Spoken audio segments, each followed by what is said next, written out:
The blood rushed to my ears as Rick's voice boomed across the diner, silencing every breakfast conversation.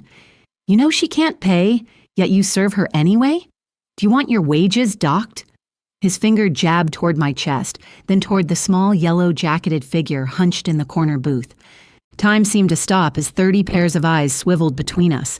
Construction workers with forks midair, elderly couples frozen in mid-bite, even Martin the line cook peering through the service window.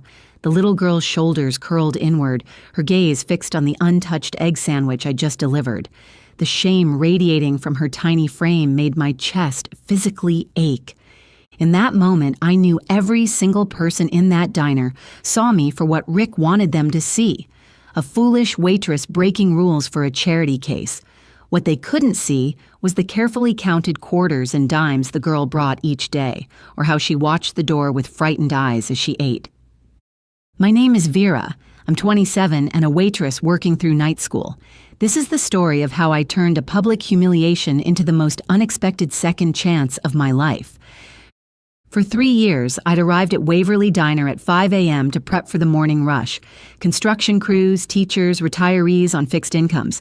The pay was barely enough for my studio apartment and student loans, but the morning regulars made it worthwhile. They remembered my birthday, shared classroom stories, split plates to save money, but always tipped generously. 2 weeks earlier, I'd noticed her for the first time. A girl no older than 10 slipping through the door at precisely 7 a.m., Her yellow jacket hung loose on her small frame, backpack clutched protectively against her chest. Without making eye contact, she'd slide into the farthest booth and wait, barely visible above the table. "Egg sandwich, please," she'd whisper, voice so soft I had to lean in to hear. When time came to pay, she'd count out crumpled bills and coins, always coming up short by nearly $2. I covered the difference from my tips and added a glass of milk. "Growing bones need calcium," I'd say with a wink. She never responded, but she ate every bite, eyes constantly darting to the door. The pattern continued for 2 weeks. 7 a.m., yellow jacket, quiet order, my discreet help. She never spoke beyond her order, never smiled, never made eye contact. Until today, when Rick had decided to make an example of me. "I asked you a question, Vera," Rick demanded, his voice cutting through my frozen shock. Behind him, Danny smirked, already pulling out her phone. I knew my humiliation would be circulating in the staff chat within minutes. "She's just a child," I managed, my voice steadier than I felt. "I can't let her go to school hungry." "Not your problem," Rick snapped, loud enough for the entire diner to hear. "No more freebies or it comes from your check." The little girl abandoned her sandwich, scrambling to gather her backpack. Before I could reach her, she was out the door, a flash of yellow disappearing down the street. In my office now. His cramped back office smelled of cigarettes and cheap cologne. A warning notice lay on his cluttered desk. "Sign here," he said without looking up from his invoices. "Consider this your first and only warning about unauthorized discounts." "Rick, she's just a kid trying to—" "Not our problem," he cut me off. "Parents should feed their own kids. Sign it." I took the pen, my hand trembling slightly. I could explain how the girl counted pennies, how her clothes seemed more worn each day, how she always arrived alone. Instead, I simply signed. "Don't make me regret keeping you on," Rick added as I turned to leave. "Plenty of people would take your job tomorrow." That night, I lay awake in my studio apartment, replaying the day's events. I couldn't afford to lose this job. Rent was due, student loans weren't going anywhere, and waitressing positions that accommodated night classes were hard to find. But the thought of turning the girl away made me physically ill. Morning arrived with a decision.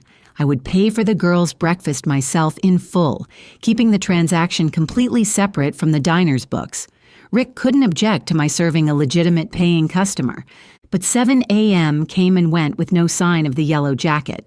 By 7:30, I found myself checking the door every few minutes, worry gnawing at my stomach. Had Rick's public humiliation scared her away? Was she sick? Or worse, had something happened to her? At 8:15, the diner's atmosphere shifted dramatically. Conversation died mid-sentence as a gleaming black SUV with tinted windows pulled up directly in front of the entrance. Two men in suits emerged first, scanning the area before opening the rear door. A tall man in an impeccably tailored black suit stepped out, his presence commanding attention without effort. Two more suited men flanked him as he entered. The breakfast crowd fell silent. Forks paused mid-bite. Rick emerged from the back office, eyes widening. He hurried forward, smoothing his rumpled shirt. "Good morning, sir. Welcome to Waverly Diner. How can we help you?" His voice had transformed into something obsequious I'd never heard before. The man's sharp, intelligent eyes swept across the diner, ignoring Rick completely. "I'm looking for the person who's been helping my daughter," he stated, his deep voice controlled but revealing nothing about his intentions. I froze by the coffee station, pitcher in hand. The four bodyguards positioned themselves strategically around the diner, their posture professional but unmistakably vigilant. Rick's smile faltered. "I'm not sure I understand." "My daughter," the man repeated calmly. 10 years old, yellow jacket. She's been coming here for breakfast." I set down the coffee pitcher and stepped forward, my heart hammering against my ribs. "That's me," I said quietly. "I've been serving her." The man turned, studying my face for a long moment. His expression shifted from scrutiny to something softer, more vulnerable. "She hasn't eaten breakfast outside our home since her mother died," he said. "You're the first person she's spoken a complete sentence to in 3 years." The diner remained absolutely silent. Even the kitchen sounds had ceased. "I didn't know," I whispered. The man approached, extending his hand. "Nathan Fraser." Several gasps rippled through the diner. Even I recognized the name. Nathan Fraser, tech investor and philanthropist whose face occasionally graced business magazines. "My daughter is Emily," he continued. "After her mother's accident, she developed selective mutism. Therapists, specialists, medications. Nothing helped. Then yesterday, she handed her tutor a note about a kind waitress." He reached into his jacket and produced a folded paper. I recognized it immediately as the note I'd found under the milk glass the day before. In large, uneven handwriting. "You're the only one who talks to me without being scared. I like the milk every morning. Thank you, E." "This is the first time she's reached out to anyone," Nathan said, his composure cracking slightly. "I had to find out who you were." Rick stepped forward, his demeanor completely transformed. "Mr. Fraser, I can assure you our establishment always welcomes your daughter. In fact, I personally instructed Miss Sullivan to take special care of her." Nathan's gaze hardened as he turned to Rick. "Really?"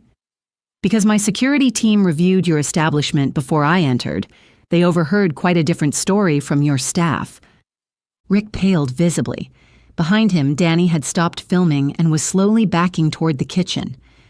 "Where is Emily today?" I asked, concern overriding my awe. "At home with a cold," Nathan answered. "She was upset about missing her breakfast here." He turned back to Rick, his tone measured but firm. "I don't need your apologies. What I need are people like her." He nodded toward me. "In my organization." From his pocket, he removed a business card, handing it to me. "Miss Sullivan, if you're interested in opening your own restaurant, I'd like to fully finance it." I stared at the card, my vision blurring with tears. "I don't understand." "You showed kindness to my daughter when she was invisible to everyone else," Nathan said simply. "I'd like to return that kindness." The diner's entrance chimed. A small figure in a yellow jacket slipped inside, followed by an older woman who must have been her caretaker. Emily, no longer anonymous, no longer just the girl, approached me slowly. For the first time, she looked directly into my eyes. "Will you still have egg sandwiches?" she asked, in a small but clear voice. I knelt to meet her gaze, tears flowing freely now. "Every single day if you want them." Emily smiled, a tiny, fragile thing, but unmistakably real. 1 month later, E&V Mornings opened its doors 6 blocks from Waverly Diner. The cozy cafe, its name a combination of Emily and Vera, featured warm lighting, comfortable seating, and a special corner designated for school children. A small sign on the wall read, "No child turned away. All students welcome." I had insisted on keeping prices affordable. The restaurant's business model included a suspended meal program where customers could prepay for food that would go to someone who couldn't afford it. Emily came every morning before school, her yellow jacket now accompanied by a small apron embroidered with the cafe's logo. She didn't speak much, but she helped arrange napkins and wrote the daily specials in her improving handwriting. Sometimes Nathan joined them, sitting quietly with his laptop while Emily worked alongside me. Other times, he sent the car to pick Emily up afterward, always with a generous tip and a note of thanks. Rick had sent me a lengthy email apologizing and offering my old job back with a substantial raise. I didn't respond. Several former Waverly Diner regulars now frequented E&V mornings instead. Martin, the elderly line cook, had joined my team, bringing his secret hash brown recipe with him. When local news caught wind of the story, reporters requested interviews. I declined most, but agreed to one brief statement. I didn't do anything extraordinary. I just refused to ignore a child who needed to be seen. The reporter pressed for more details about Nathan Fraser's involvement and the financial arrangement behind the cafe. I smiled. This isn't about money, it's about creating a space where kindness is the default, not the exception. On quiet afternoons, I sometimes caught Emily watching me with a thoughtful expression. She was slowly emerging from her shell, not in dramatic bursts, but in small, significant moments. She now greeted regular customers with nods, occasionally whispered comments to me about the pastry display, and had started keeping a journal of her own. One morning, Emily arrived with a carefully wrapped package. Inside was a framed photograph of herself, smiling tentatively, holding an egg sandwich. Beneath it, in her distinctive handwriting, "Thank you for the milk when I was thirsty and the kindness when I was hungry." I hung it behind the counter, a quiet reminder that sometimes the most important acts of kindness are the ones no one else notices. Last week, I spotted Rick through the cafe window, standing across the street watching our busy morning service. Our eyes met briefly before he turned away. I felt no satisfaction in his discomfort, only gratitude that his public humiliation had led to this unexpected second chance.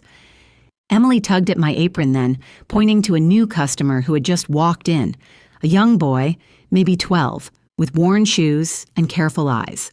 Without a word, she grabbed an egg sandwich and glass of milk from the counter and brought it to his table herself. As I watched her small act of kindness, I realized something profound. When we're publicly shamed for our compassion, we have two choices: retreat into self-protection or double down on kindness. Emily had taught me to choose the second path, and in doing so, had helped me find not just a new career, but a purpose. The boy looked up at Emily with surprise as she set down his breakfast. She didn't say a word, just gave him a tiny nod of understanding before returning to my side. Sometimes the quietest voices teach us the loudest lessons about courage, about resilience, and about the unexpected ways justice eventually finds its way back to us all.